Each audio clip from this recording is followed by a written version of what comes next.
व्याप्तं येन चराचरं तत्पदं दर्शितं येन तस्मै श्रीगुरुवे नमः।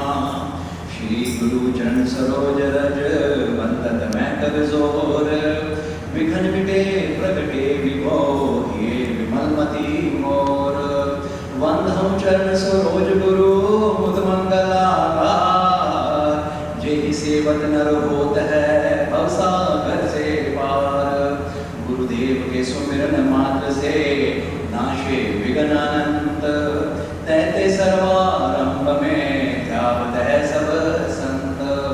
मेरे सतगुरु को नमन करे ब्रह्मा विष्णु महेश दुर्गा काली लक्ष्मी देव सहित गणेश।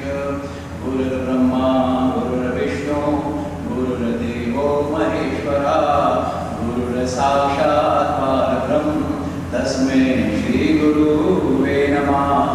गुरु बचावनहार है गुरु ही बख्शनहार जाके सिर पे हाथ है वाका बेड़ा पार।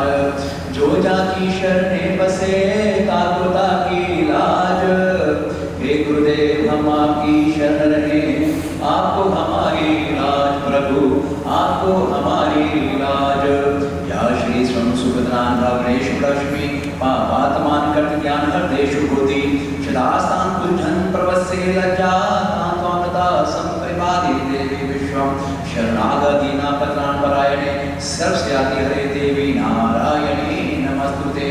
सशंख चक्रम सकीर्णकुंडलम सपीतवस्त्रम सहर्षि रोहिषणम सहर्वक्षस्थलकोस्तुभ श्रियं नमामि विष्णु शिरसा चतुर्भुजं शांताकारं भुजगशयनं पद्मनाभं सुरेशं विश्वभारं गगनसुदर्शं मेघवर्णं शुभानगं लक्ष्मीकान्तं कमलनयनं योगिविद्यानगम्यं वन्दे विष्णु भवेहरं सर्वलोकैकनाथं।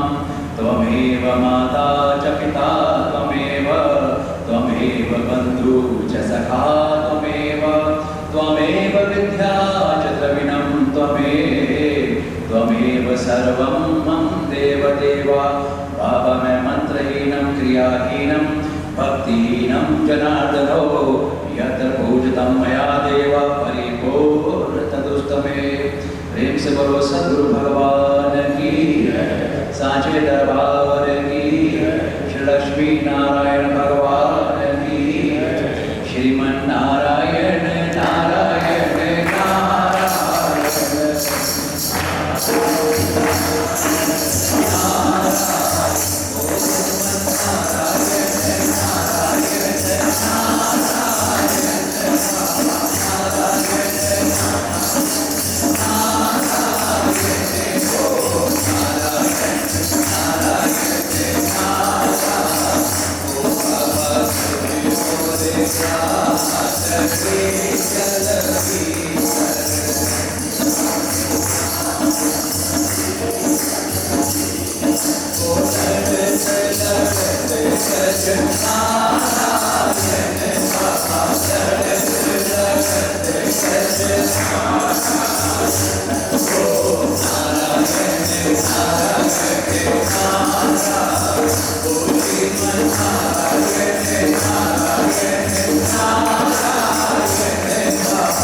इस टॉपिक पे किया जाए। कोई टॉपिक, कोई शंका?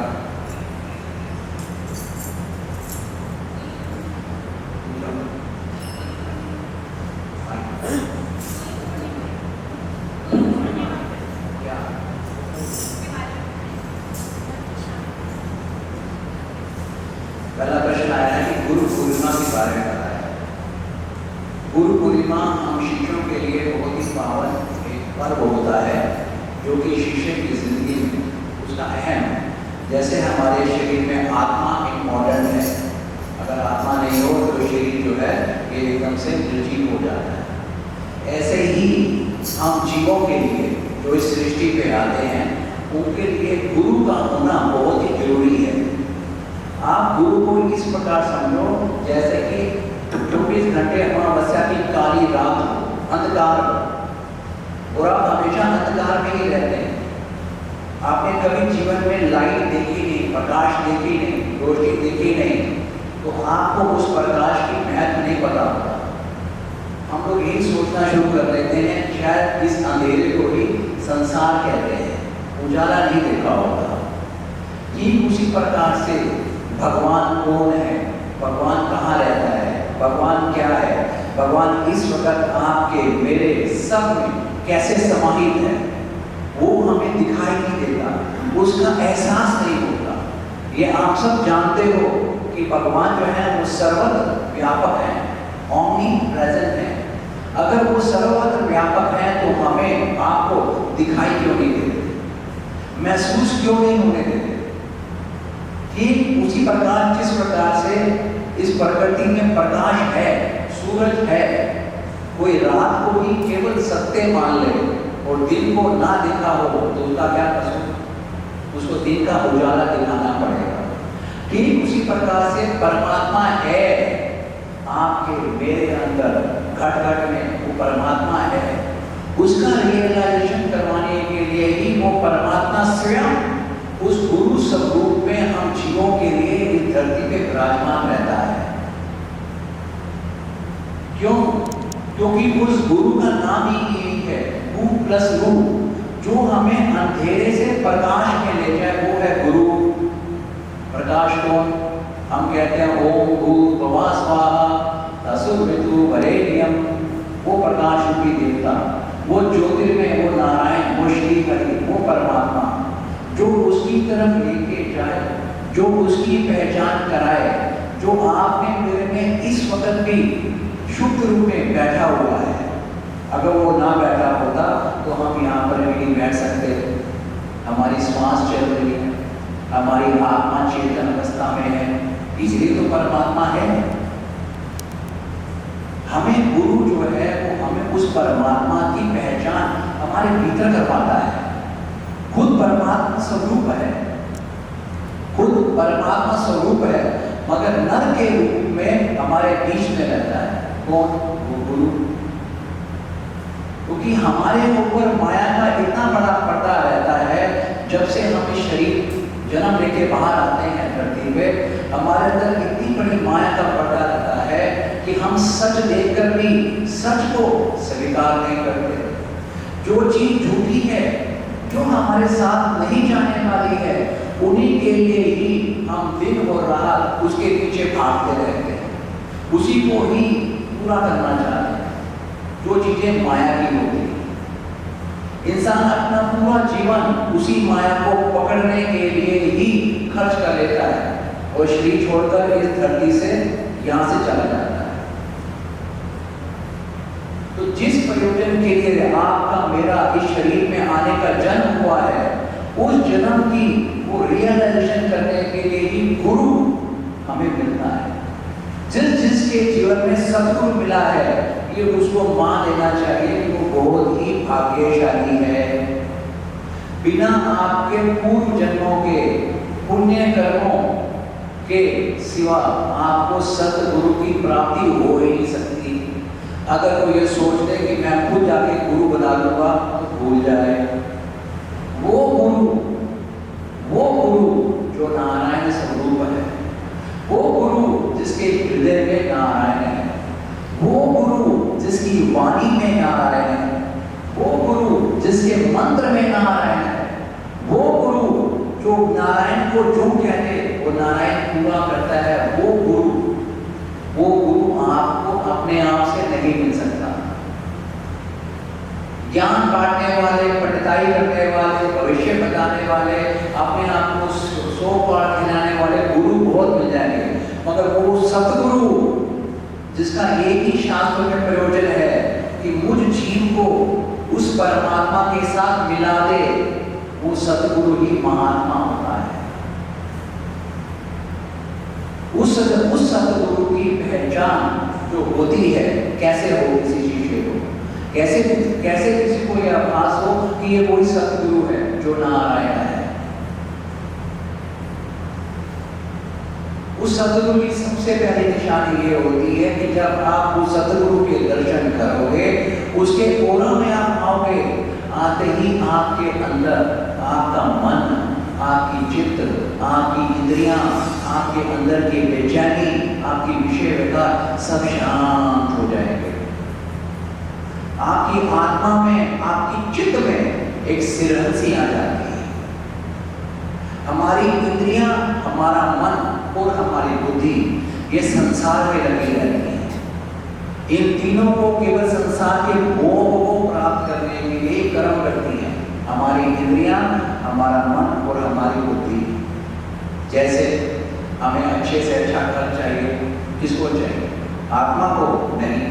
किसको चाहिए? मेरी इंद्रियों को चाहिए, मेरे मन को चाहिए, मेरे मन के अंदर जो बैठा हुआ अहंकार है उसको चाहिए। संसार की सारी काम केवल मेरी इंद्रियों को, मेरे मन को और मेरी बुद्धि को चाहिए।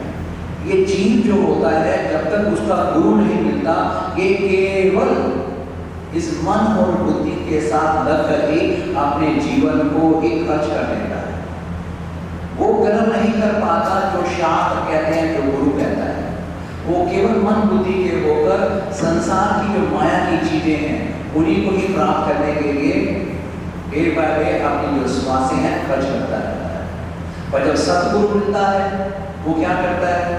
वो चित्त और आत्मा जो नीचे दबी रहती है, जो कि बड़ी पुण्य होती है, जो आत्म तत्व की होती है, आत्मपद की होती है, वो उसको जागृत करता है। जब गुरु के पास आता है तो उस शिष्य को नाम जपने की आदत पड़ती है। वो किसी भी प्रकार से गुरु के दर्शन करेगा, गुरु की पूजा करेगा, गुरु की उपासना करेगा, गुरु की बात को सुनेगा, तो क्या होता है?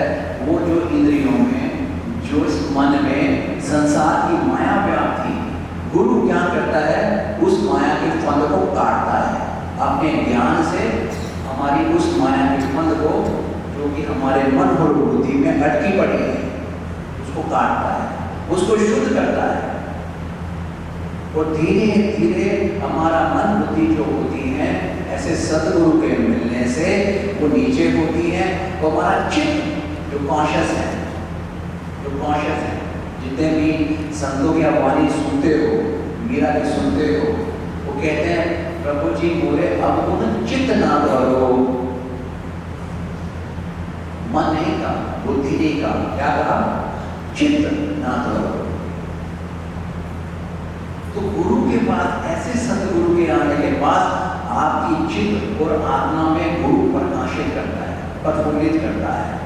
तो गुरु पूर्णिमा का जो प्रश्न में पूछा गया, जैसे कि हर एक का एक महत्व होता है। आप दिवाली मनाते हो, आप होली मनाते हो, आप दुर्गा अष्टमी मनाते हो, आप जन्माष्टमी मनाते हो, ठीक उसी प्रकार शिष्य, यूं तो शिष्य 365 दिन अपने गुरु के दर्शन करता है और पूजा करता है।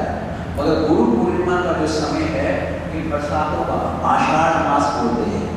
इन दिनों में 4 मास में बरसातें होती थी पहले, फिर वेद व्यास जी ने इसको शुरू किया था। इस संत लोग जो हैं वो अपने कुटिया में, अपने स्थान पे तपस्या करने चले जाते थे।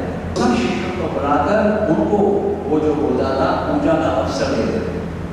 शिष्य एक दिन गुरु की पूजा करके, क्योंकि पूर्णिमा इसलिए बोलते हैं कि फुल अपने आप को जो पूर्ण हो, केवल फुल मून ही नहीं, फुल मून का तो महत्व है ही है कि उस दिन ऊपर से अमृत आता है। साथ ही वो गुरु जो है पूर्ण रूप में, जो हम बोलते हैं गुरु साक्षात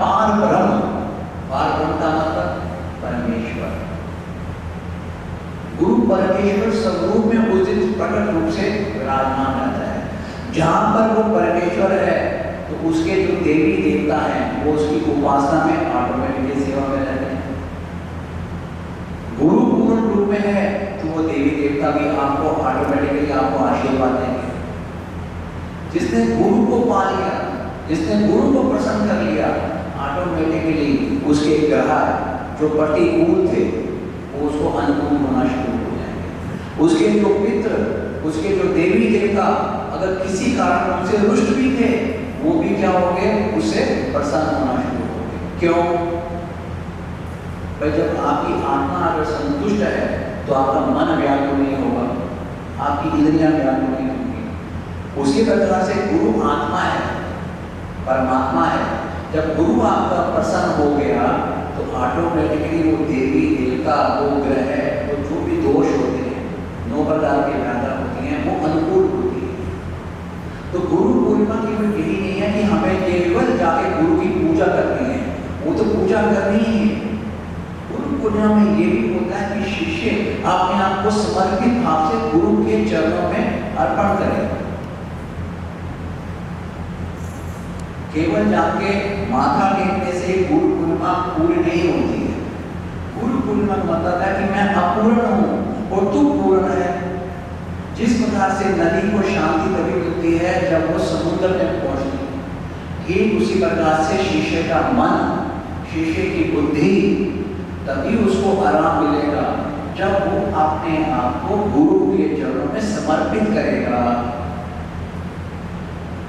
ये आपको ऑटोमेटिकली आभास हो जाएगा कि आपको गुरु ने स्वीकार किया है, या यूं कह लो कि आपने अपने आप को गुरु को समर्पित किया है। इसकी एक ही निशानी है, जब आप आंखें बंद करके बैठोगे और आपका मन परेशान अवस्था में नहीं, क्या होगा, कैसे होगा, क्यों हुआ, ये जितने भी थॉट आते हैं इंटरोगेटिव वाले, जब ये नहीं आएंगे तो समझ लेना कि आपने अपने आप को गुरु के चरणों में समर्पण किया है और गुरु ने आपको पकड़ लिया है। भले आप 1000 बार या लाख बार बोलते रहो कि मैंने तो गुरु के चरणों में समर्पण किया है, उसके बावजूद भी आपको चिंता सता रही है, इसका मतलब यही है कि अभी तक अपने आप को गुरु को समर्पित नहीं किया है। हम केवल फॉर्मेलिटी का रिश्ता ही बना के बैठे हैं गुरु के साथ। केवल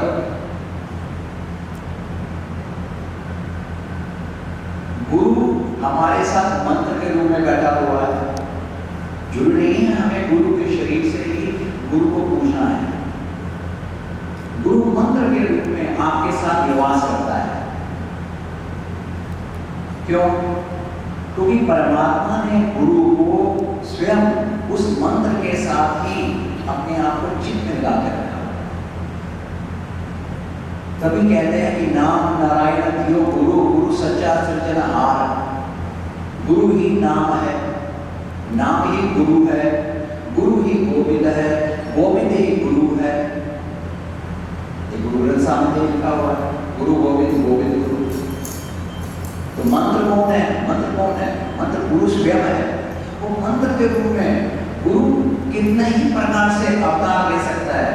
हमें कितने ऐसे कितने एग्जाम्पल हैं।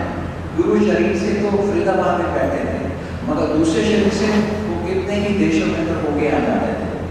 धरती में बैठे बैठे बोल दिया करते थे कि मैं तेरे इंग्लैंड में बैठा था, मैं देख रहा था तेरा घर यहाँ पर है, मैं नाइजीरिया में देखा तेरे को यहाँ बैठा हुआ था, तू मेरे बारे में ये बात कर रहा था। मतलब कैसे? शरीर से तो यहाँ वो कितनी बार कहते थे। मुझे अपने शिष्यों के लिए कई बार जब लोग जाना पड़ता है सूक्ष्म शरीर से।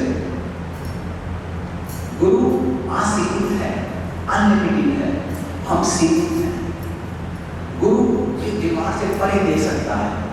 गुरु आपका भूतकाल देख सकता है, आपका भविष्यकाल देख सकता है। हम तो अपना भी भूतकाल भूले हुए हैं, भविष्य की तो पहचान नहीं। गुरु उस हवा में, उस मंत्र में हमारे अंदर विराजमान है। गुरु की कृपा या गुरु का प्रकाश या गुरु का आनंद हम तभी उठा सकते हैं जब उस मंत्र के साथ हम इश्क कर ले, प्रेम कर ले, मोहब्बत कर ले। अभी उस मंत्र को केवल हम फॉर्मेलिटी के लिए ही जपते हैं, उस मंत्र से प्यार नहीं। गुरु नाम के कृपा बरसाए।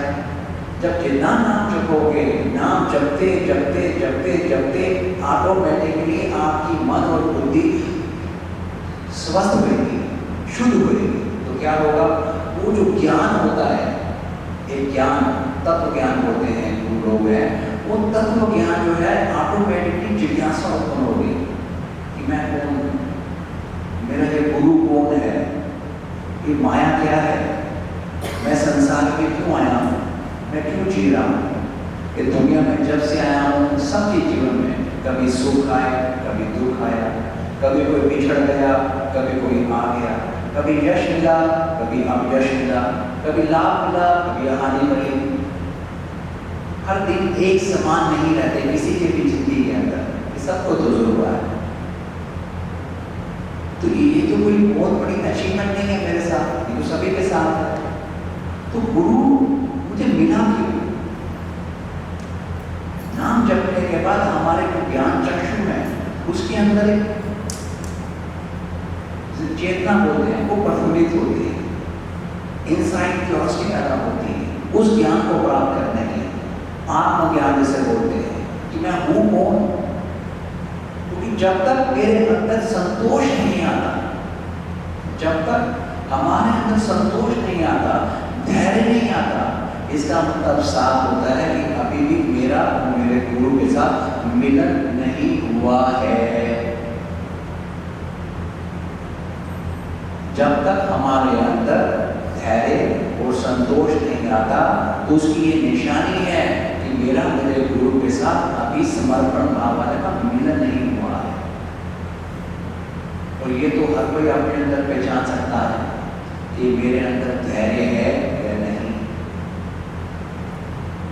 मेरे अंदर संतोष है या नहीं। क्योंकि जिस गुरु को हम गुरु कह रहे हैं, क्या मैंने उसको अंतरात्मा में स्वीकार किया है? स्वीकार का मतलब कि मेरे गुरु अंतर्यामी है, वो परमात्मा अंतर्यामी है। अंतर्यामी का मतलब इस वक्त भी मेरे अंदर है, मेरे अंदर की एक एक थॉट को वो जानते हैं, वो समर्थवान है। ऐसा कुछ भी चीज नहीं है इस लोक में या किसी भी लोक में जिसको मेरे को गुरु महाराज नहीं दे सकते। मेरे गुरु त्रिकालदर्शी हैं, वो मेरे सारे जन्म को जानते हैं, मेरे सारे पुण्य और पाप को जानते हैं, जो कर चुका हूँ, जो कर रहा हूँ, जो आगे भी करने वाला हूँ, वो भी जानते हैं। वो गुरु, उस गुरु का शरण है। जब ऐसी भावना हमारे अंदर आएगी तो ऑटोमेटिकली हमारे चित्त और हमारी आत्मा में गुरु के साथ प्रेम होगा, वो अपनात्व की भावना होगी। क्योंकि जब तक गुरु के साथ संस्कार उत्पन्न नहीं होता, गुरु के साथ संस्कार का होना बहुत जरूरी है। जिस प्रकार से हमने अपने परिवार वालों के साथ संस्कार बना रखे हैं, हमें सबको पता होता है मेरा गोत्र ये है, हमें सबको याद होता है कि फला व्यक्ति हमारे घर से चला गया है, आज उसकी डेथ एनिवर्सरी है, मुझे पार्टी को देना है। इसका मतलब क्या है? हमने वो संस्कार माना हुआ है।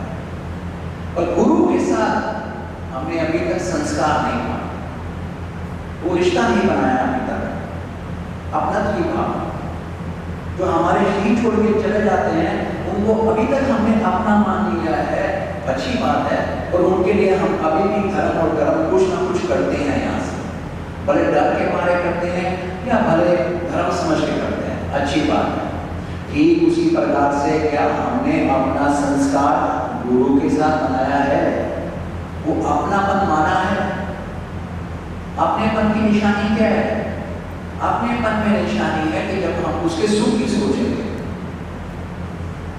जिस प्रकार हम अपने परिवार को सुख देने के लिए हम सब करते हैं, धन की सेवा करते हैं, तन की सेवा करते हैं, उनके साथ खड़े रहते हैं, क्या हम अपने गुरु के साथ कभी गुरु के लिए कुछ सोच पाते हैं कि मैं अपने गुरु को सुख कैसे दूं, या केवल हमारे मन में 24 घंटे यही रहता है कि मैं अपने गुरु और भगवान से सुख कैसे लूं, कि हम अंदर जा सकते हैं। गुरु और परमात्मा हमसे कभी नाराज नहीं होता। और जब सत्संग में आते हैं, सत्संग का मतलब यही होता है कि वी हैव टू ग्रो। ज्ञान का मतलब क्या है? अगर एक बच्चा हो छोटा, अगर उसको अभी तक 2+2 यही पता हो 4 करना है, तो वो 10 साल से यही बोलता रहे 2+2 3, तो हम क्या बोलेंगे उसके लिए कि बच्चा समझ आ रहा है या बेवकूफ है, ये बोलेंगे ना। तो उसी प्रकार से हम जो गुरुओं की क्लास में बैठते हैं, जिन्हें हम सत्संग कहते हैं, अगर हम वही हमारी विचारधारा है, वही हमारे में अशांति है, बेचैनी है, वो डर है, तो इसका मतलब क्या होगा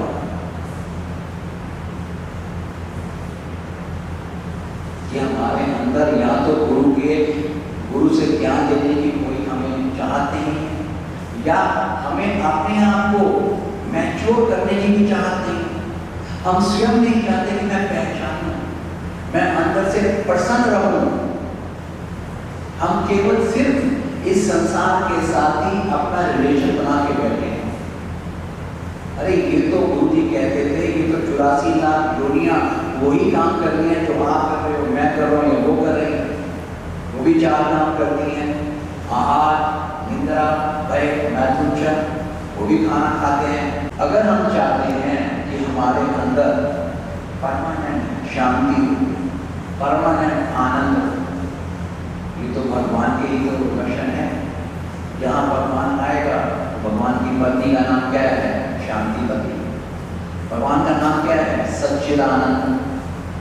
अगर भगवान किसी स्वरूप में हमारे साथ बैठ गया तो ऑटोमेटिकली शांति होगी, संतोष होगा, धैर्य होगा।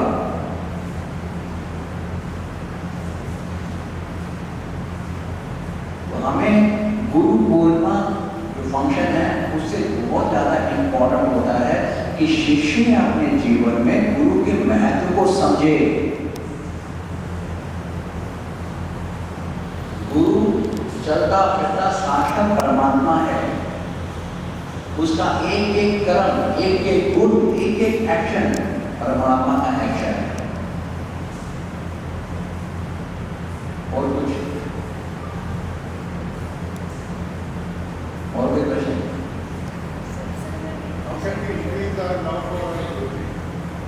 How can we increase our love for our Guruji? मैं ऐड करना चाहता हूँ कि इसमें हमारे जैसे हम कभी पूजा में भी बैठते हैं या हम अपना चित्त एक जगह नहीं रख सकते, कुछ और जैसे मन के विकास और अपनी इंद्रियों के विकास सामने आते हैं, कुछ अलग सोच आती हैं, कभी बिजनेस में उलझे रहते हैं, उसको कैसे कम किया जाए और फिर खत्म किया जाए? बहुत अच्छा प्रश्न है। ये प्रश्न हम सबके पे आते हैं। भगवान, हम अपने गुरु के साथ उस प्यार को कैसे बढ़ाएं? दूसरा साथ में कहा है कि जब हम पूजा में बैठते हैं गुरु की, उसी वक्त ही हमारे जो अंदर मन में विकार, विषय, चिंता, डर, ये सब चीजें आ जाती हैं। वो स्थिरता नहीं रहती जो सत्संग की भाषा होती है। ये कैसे है? कि ठीक जो पहले मैंने बोला आपको कि अगर आपका गुरु के साथ संस्कार है, संस्कार को आपको समझो जैसे एक गरीब का बच्चा वो अपने गरीब पिता के साथ रहता है, वो कोई शिकायत नहीं करता अपने पिता को कि आज से मैं मुझे पिता मानना छोड़ दूंगा। क्यों? क्योंकि मेरे घर में गाड़ी और घोड़ा नहीं, छोड़ता नहीं उसको। या कोई बच्चा अपनी माँ का, अगर माँ उसकी बहुत सुंदर नहीं है या कुछ ऐसा है, बच्चा माँ को ये नहीं कहता आज से तो मेरी माँ नहीं है, मुझे तो बहुत सुंदर वाली फोटो की माँ चाहिए, मैं उसको माँ कहूँगा। शायद कोई बच्चा ऐसा नहीं है, उसको अपनी माँ ही, उसको अपना पिता ही प्यारा करेगा, जैसा कि हो। तो संस्कार उसके होते हैं अपनत्व को। जब ये स्वीकार कर लिया है कि मैं तेरा हूं और तू मेरा है, कि कि मैं अपने गुरु का ही हूँ। मेरी पहचान मेरे गुरु से है। मैं गुरु का शिष्य हूँ, मैं गुरु का भक्त हूँ। गुरु की कृपा से ही मैं जिंदा हूँ, गुरु की कृपा से ही मैं इस शरीर में बैठा हूँ, गुरु की कृपा से ही मैं संसार के रिश्ते नाते इन सब का सुख भोग रहा हूँ। गुरु की कृपा से ही मैं संसार के ऐशो आराम जो भी है, धन दौलत संसार, ये संसार की माया, ये गुरु की कृपा से ही भोग रहा हूँ। जब ये भाव रहेगा कि मेरा बच्चा नहीं है, गुरु का दिया हुआ गुरु का बच्चा है, ये गुरु की ही दी हुई पत्नी है, ये गुरु की दी हुई माँ है, गुरु की दी हुई है, गुरु महाराज सब देख रहे हैं, गुरु जी ही सब करेंगे, गुरु जी यहाँ भी पाल रहे हैं, इनको ऊपर भी पाल रहे हैं, इनको भी पालेंगे, मेरे मित्रों को भी पालेंगे। जब मेरे भाव इस प्रकार से ही रहने चाहिए, तो जो ये होता है ना डर चिंता, वो फिर नहीं होती है। क्योंकि प्यार कभी कोई ऐसा मेजरमेंट नहीं है कि आप बना सकते हो। ये कोई कार का एक्सीलेटर नहीं है कि मैं जोर से एक्सीलेटर दबाऊंगा तो ये 100 की स्पीड पे जाएगा। प्यार है क्या? प्यार में त्याग है, प्यार में प्रेम करना है। अगर आप गोपियों को देखो और भगवान शिव को देखो, दोनों में एक खासियत ही प्रेम है। दोनों ने अनंत प्रेम किया, गोपियों ने भी और शिव जी ने भी। तो दोनों के प्रेम में खासियत क्या थी? एक था प्रेम और दूसरा था त्याग। प्रेम कौन सा? आपने प्रेमी को सुख देने वाला प्रेम, आपने प्रेमी को सुख देने वाला प्रेम था गोपियों में। एक तो कथा आपने बहुत सब लोगों ने सुनी होगी, मेरे को याद आ गई कि एक बार भगवान श्री कृष्ण ने नारद जी की परीक्षा ली कि नारद जी द्वारका में गए और पूछा कि प्रभु ये तो बताओ आपका सबसे प्रिय भक्त कौन है? नारद जी को कॉन्फिडेंस था कि मेरा नाम सबसे पहले आएगा। तो भगवान ने लीला रची कि मेरे सर में बहुत दर्द हो रहा है। कहते नारद इस वक्त मुझे बहुत तेज सर में दर्द हो रहा है। कहता प्रभु आप तो भगवान हो, अगर फिर भी कहते हो सर में दर्द हो रहा है तो उपाय क्या बताओ कि उपाय क्या करो? कहते उपाय यही है कि अगर जो मेरा कोई ऐसा भक्त, जो मेरा भक्त अपने चरणों की रज मेरे को दे दे, उसे मैं माथे पे लगाऊंगा तो मेरे सर का दर्द दूर हो जाएगा। नारद जी ने सुना, नारद जी ने सोचा कि यार भक्त तो मैं भी हूँ, पर मैं चरणों की रज क्यों दूंगा, ये तो पाप रस होता है। वो गए द्वारका में गए, भगवान जी की जो 8 महारानियां पटरानियां थी उन सबसे पूछा, रुक्मिणी जी से, सत्यभामा जी से कि भगवान के सर में बहुत दर्द हो रहा है। वो भगवान कहते हैं कि अपने जो भक्त अपने चरणों की रज दे दे, मेरे लगाते सर का दर्द ठीक हो जाएगा। सबने बोला नाना जी क्या बात कर रहे हो, हमें क्या नरकों में जाना है जो हम अपने चरणों की रज भगवान के सर पे लगाए? वापिस आए कृष्ण के पास, तो कृष्ण बोल गया है भगवान द्वारका में सबने मना कर दी, आप बताओ मैं क्या करूँ? वो कहते हैं काम कर तो वृंदावन जाओ, मेरी गोपियाँ उनको बोलो। वो गोपियों के पास गए, गोपियों ने उनका स्वागत किया, पूछा कहाँ से आए हैं? कहते हैं मैं तो प्रभु श्री कृष्ण के पास से आया हूँ और इस वक्त उनको सर में बहुत दर्द हो रहा है। कहते हैं हमारे प्रभु को दर्द हो रहा है, तो फिर क्या करें हम? कहते उन्होंने बोला है कि भक्त क्योंकि मेरा भक्त अपने चरणों की रज देगा और उसको लगाता ही मेरा सर का दर्द दो। उन्होंने फट से चादर नीचे बिछाई तो सबने अपने चरणों की रज को उठाना शुरू किया, खूब चरणों की रज कर दी। बोलते नारद जी पकड़ो। नारद जी देख रहे हो गुस्सा, कहते मुझे लगा कि तुम बहुत भगवान के प्रिय भक्त हो और तुम सब तो ना समझ हो, अनपढ़ हो, गवार हो, तुम्हें पता है तुम क्या कर रही हो? अरे हम भक्तों का काम है कि भगवान की चरणों की रज को सर माथे पे लगाएं, हम सब करते हैं, और तुम भक्तों के अपनी चरणों की रज को भगवान कृष्ण के माथे पर लगाना चाहती हो? पता है क्या नरकों में जाएंगे आप लोग। कहते नारद जी हमें नरकों में जाना मंजूर है, वो चिंता नहीं करें, पर हमारे कृष्ण को जो हमारे प्रेमी हैं उनका सर का दर्द तो ठीक होगा ना, आप भागो पर सभी को देखे आप। तो जो प्रेमी अपना ना सोचे कि मेरा क्या होगा, केवल अपने प्रेमी का सोच रहा है, त्याग है, रोकने का कोई उसको वो नहीं है। अगर मुझे नरक में भी जाना है, मेरे प्रेमी को सुख मिलता है तो मैं तैयार हूं। ऐसी भावना भक्ति जब हो जाती है, ये भावना कब होती है? जब अपनत्व की भावना होती है, जब संबंध हमारा बहुत गूढ़ हो जाता है। एक संबंध होता है उपासना वाला, पूजा पाठ वाला, जो हम सब लोग जो है पूजा पाठ वाला संबंध रखते हैं। नास्तिक मैं किसी को नहीं मानता, कोई देवी, कोई हनुमान की, जिसका जहाँ दिल हो गया है, किसी संत की, गुरु की, ईसाई की, अपने तरीके से उपासना कर रहे हैं। उपासना करने वाले का जरूरी नहीं है कि संबंध होगा, क्योंकि उपासना में सबसे बड़ी कंडीशन होती है कामना की। कोई उपासना जिसे पूजा पाठ कहते हैं इसीलिए करता है क्योंकि उसके पीछे उसका अभिप्राय है कोई इच्छा की पूर्ति, प्रेम नहीं है, इच्छा। हे भोलेनाथ, हे बाबा, हे देवी, ये कर देना। रोज सुबह शाम आधा 1 घंटा 2 घंटा पूजा कर रहा है, गुरु की पूजा कर रहा है। क्यों? क्योंकि केवल उस पूजा के पीछे उसका अभिप्राय क्या है? कामना, इच्छाएं। तो प्यार नहीं हो, ये तो मतलब ही जारी है। जब तक मतलब पूरा हो रहा है तो प्यार हो रहा है, मतलब पूरा नहीं हुआ तो शुरुआत सबकी पहले ऐसे ही होती है, उपासनाओं से होती है। पर जब सत्संग मिलता है, सत्संग इसीलिए जरूरी है कि सत्संग हमें पॉलिश करता है कि नेक्स्ट लेवल उपासना होकर जरूरी है। नेक्स्ट लेवल क्या है? तू केवल अभी उपासना करते करते केवल तू मन और बुद्धि में जो इच्छाएं हैं उन्हें पूरा करवाने के लिए ही उपासना कर रहा है कि मुझे ये चाहिए, मुझे बच्चे को चाहिए, मुझे बीवी को चाहिए, घर चाहिए, ऐसा चाहिए, वो चाहिए, केवल कामना है। इसलिए पूजा पाठ कर रहा है, जो हम सब कर रहे हैं। सत्संग क्या सिखाता है? सत्संग ये समझाता है, गुरु का नाम क्या है? अज्ञानति निरांतस्य। हम जो श्लोक बोलते हैं, अज्ञानति निरांतस्य ज्ञानांजन शलाकया। जो संसार में जो माया है, अज्ञान है, जिसे आप सच मान रहे हो पर वो अज्ञान है, वो झूठ है। मैं सोचता हूँ कि पैसा होना सच है, पर सच नहीं है।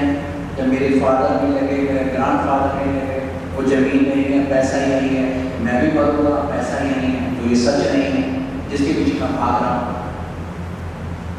मेरे माँ बाप मेरे पीछे भागे, आज वो नहीं है। आज मैं बच्चों के पीछे भाग रहा हूँ, मैं छोड़ के भागूंगा।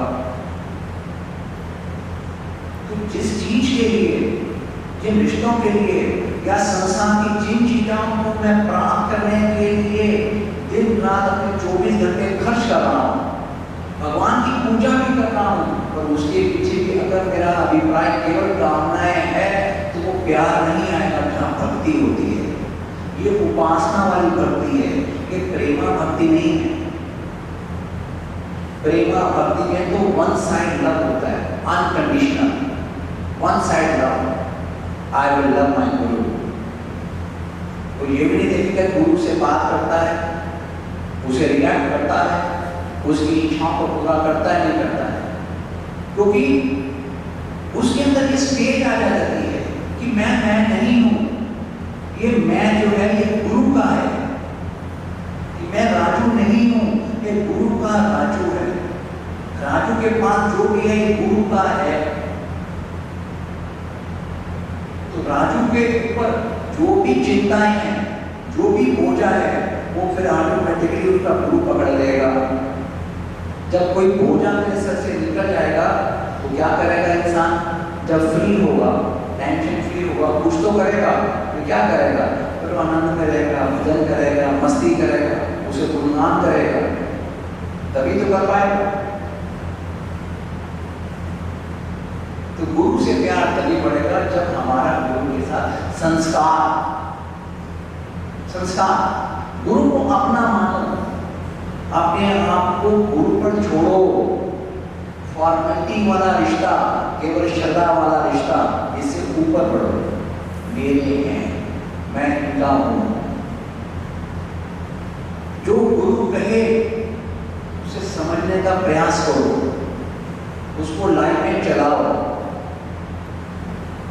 तो अब सेकंड क्वेश्चन आता है कि अब हम करें क्या?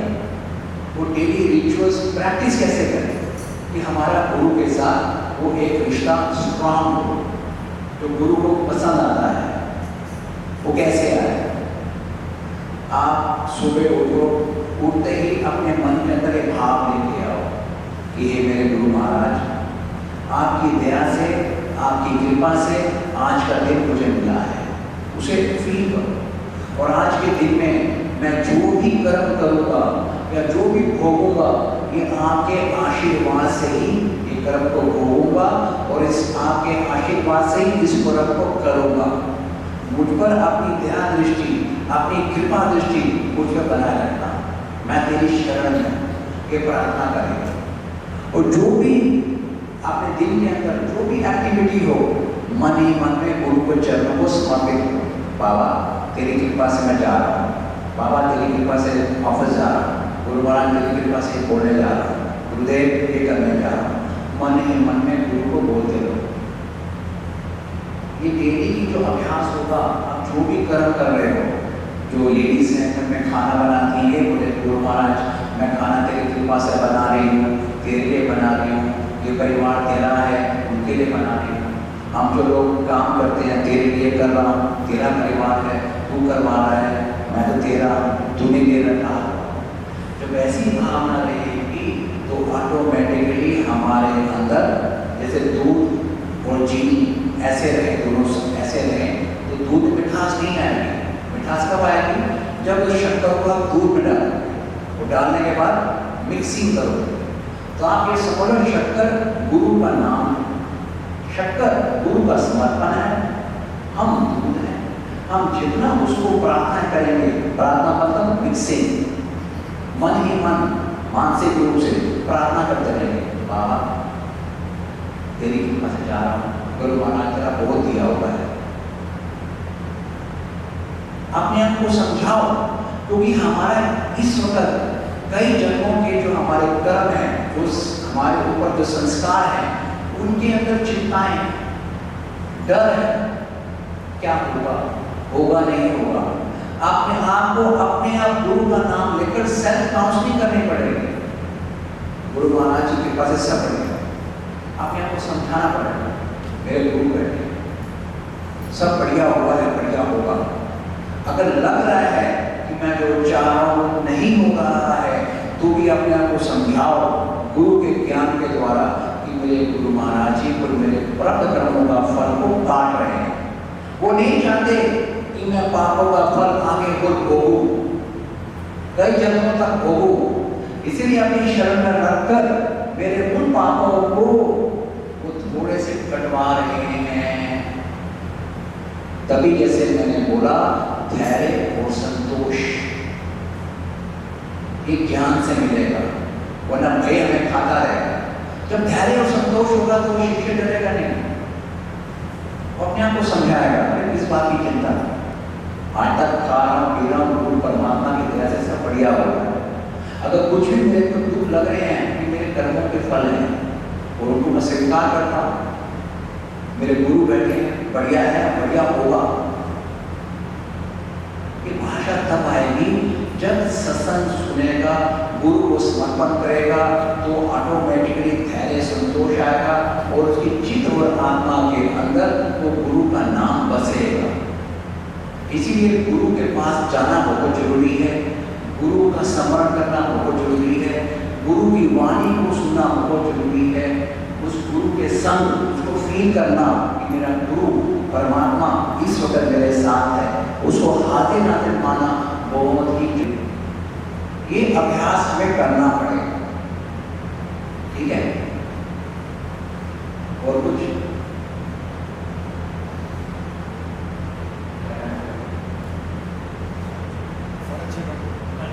चलो बस करें, बाकी नेक्स्ट टाइम, ठीक है। तो क्लोजिंग ये करता हूँ, कह के बात है कि अपने गुरु को नंबर 1 हाजिर नाजिर माना। इस वक्त भी मेरे गुरु मेरे साथ में है, मेरे भीतर मेरी आत्मा में है, उनका नाम प्राणों के पति है, प्राण में है, मेरी आत्मा में है, मेरे गुरु समर्थ हैं, वो सब कुछ जानते हैं, उनकी दया है मुझ पे, उसकी दया याचना करो, विनती करो बार बार उस गुरु को कि तेरी दया दृष्टि, तेरी कृपा दृष्टि मुझ पे सदा बनी रहे। उस गुरु के चरणों में नाक रगड़ते रहो, क्षमा याचना मांगते रहो कि मेरे नाथ, हे मेरे बाबा, एक तू ही मेरा माता पिता सखा स्वामी है, तू कृपा करना। मैंने बहुत पाप किए हैं, बहुत गलती की है, जो मैं भूल चुका हूँ, मुझे क्षमा कर, मुझे क्षमा कर, मुझ पे क्षमा कर, मुझे क्षमा मांगो, उसकी दया मांगो। बिन उसकी दया के जो मैंने जीवन में देखा है कुछ भी अच्छा नहीं है। बिना उसकी कृपा के जो भी चीज मिलती है, धन मिलता है, लोग मिलते हैं, वो सब धोखा देके जाते हैं, ये जीवन में खूब देते हैं। उसकी कृपा से मिला हुआ धन शांति देता है, बरकत देके जाता है। बिना उसकी कृपा का जो धन आता है, वो देखा मैंने लोगों को अहंकार रहता है, उनका व्यवहार में जटिल हो जाते हैं, कठोर हो जाते हैं, दिल छोटे हो जाते हैं, वो पुजारी हो जाते हैं, उस भोग को भोगना चाहते हैं। उसकी दया का जब होता है, कृपा का होता है, तो डर नहीं रहता, उनके मस्तिष्क में रहता है कि कृपा का है, उसकी दया का है, वो आनंद भोगते हैं। जय गुरुदेव।